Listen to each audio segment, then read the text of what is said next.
Disclaimer, video में आगे बढ़ने से पहले हेडफोन का प्रयोग जरूर कीजिए क्योंकि आज कुछ ज़्यादा होने वाला है, तो गाली गलौज हो सकती है और घर वालों ने सुन लिया तो तुम्हारी गांड तोड़ देंगे।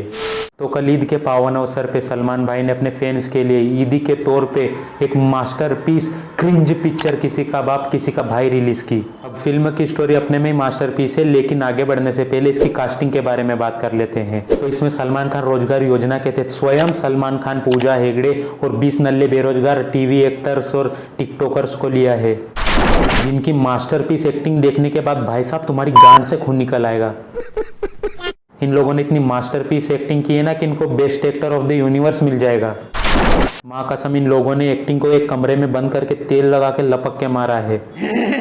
अब इन सभी एक्टर्स की एक्टिंग तो अपने ही लेवल पे एकदम मास्टरपीस है, लेकिन इसकी स्टोरी ना जाने कौन सा गत्ता फूक के लिखा है। अब पिक्चर में एक सलमान भाई, जिनका नाम किसी को लोड़ा नहीं पता, लेकिन सब उन्हें भाईजान भाईजान के बुलाते हैं। तो ये तुम्हारा समस्या है।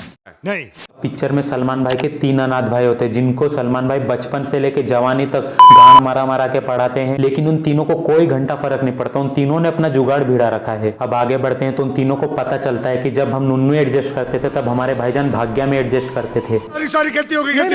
बेइंतहा प्यार करते थे, लेकिन उन तीनों के चुतियापे के वजह से अपने भाईजान को भाग्या को छोड़ना पड़ा और भाईजान ने हमेशा कुंवारे रहने की कसम खा ली उन 3 चूतियों की वजह से। लेकिन अब वो 3 चूतिये बड़े हो चुके थे और उनको शादी करनी थी, लेकिन बात ये थी कि जब तक भाईजान शादी नहीं करेंगे तब तक ये 3 चूतिये भी शादी नहीं करेंगे। तो उन्होंने एक मास्टर प्लान बनाया कि भाईजान का टाका एक लड़की से भिड़ा देंगे, और यहाँ पे एंट्री होती है पूजा हेगड़े उर्फ भाग्या की। अब आगे बढ़ते हैं तो भाग्या को भाईजान से इश्क हो जाता है। कैसे हो जाता है मुझे झाट नहीं पता, और ये लाइट का माका भोसड़ा। इसके बाद अपने भाईजान को भी अपनी बेटी की उम्र की लड़की से इश्क हो जाता है। फिर क्या, गाना बजाओ भैंचोद। इसके बाद भाईजान को पता चलता है कि उनकी होने वाली महिरारू के फैमिली में प्रॉब्लम चल रही है और उनकी कोई गिच्ची खोदना चाहता है, तो निकल पड़ते हैं मदद करने।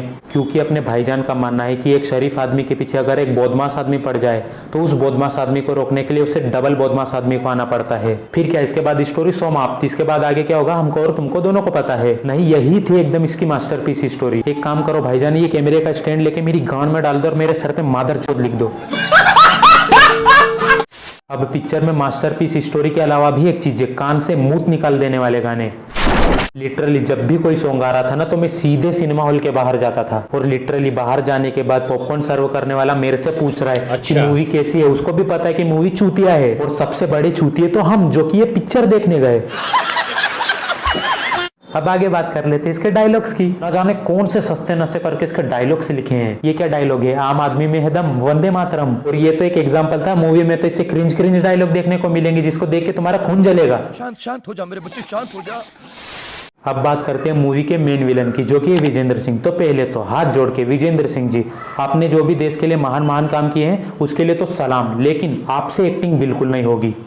पूरी की पूरी पिक्चर में इस बंदे के एक्सप्रेशन एकदम कॉन्स्टेंट, और इसकी डायलॉग डिलीवरी इतनी ज्यादा वाहियात थी ना, ऐसा लग रहा था इसके मुंह में लौड़ा फंस गया हो। माफ करना अगर कोई विजेंद्र सिंह जी का फैन हो, लेकिन जब भी आ रहा था ना, माँ कसम इतना गुस्सा आ रहा था ना कि जाके एकदम इसके पनफटे पे बजा दूं। कोई इतना चूतिया एक्टिंग कैसे कर सकता है यार। अब बात करते हैं इसके दिल जला देने वाले क्लाइमेक्स सीन की। तो क्लाइमेक्स सीन में यूं होता है कि अपने लेजेंड विजेंद्र सिंह जी भाईजान की ठोकाई करके एकदम उनको निस्तो नाबूद कर देते हैं। फिर ये 3 चूतिए बाकी चूतियों के साथ मिलकर भाईजान को उठाने के लिए सीटी बजाते हैं, लिटरली सीटी बजाते हैं, क्योंकि इनको भी पता है कि पब्लिक तो लोड़ा सीटी नहीं बजाने वाली, तो हम ही बजा लेते हैं। और कसम गंगा मैया की, जब ये सीन आया था ना तो मेरी हंसी छूट गई थी कि इससे ज्यादा क्रिंज और वाहिया चीज कोई एग्जिस्ट करती है।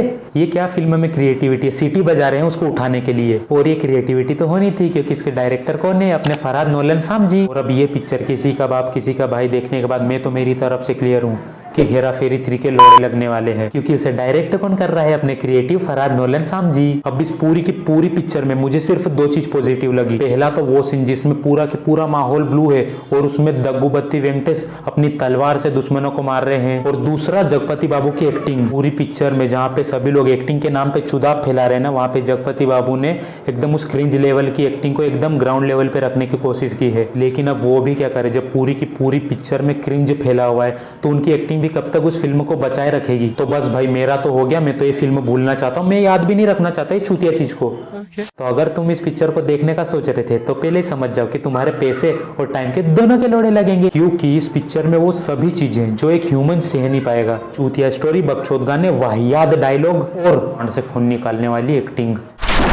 मैं तो ये वीडियो यहीं पे ख़त्म करता हूँ। मैं इस पिक्चर के बारे में और बात नहीं कर सकता क्योंकि ये एक अलग यूनिवर्स में जीती है। तो अगर आपको ये वीडियो पसंद आया है तो वीडियो को लाइक करना और चैनल पे नए हो तो क्या करना है, सब्सक्राइब। तब तक के लिए आम आदमी में है दम, वंदे मातरम।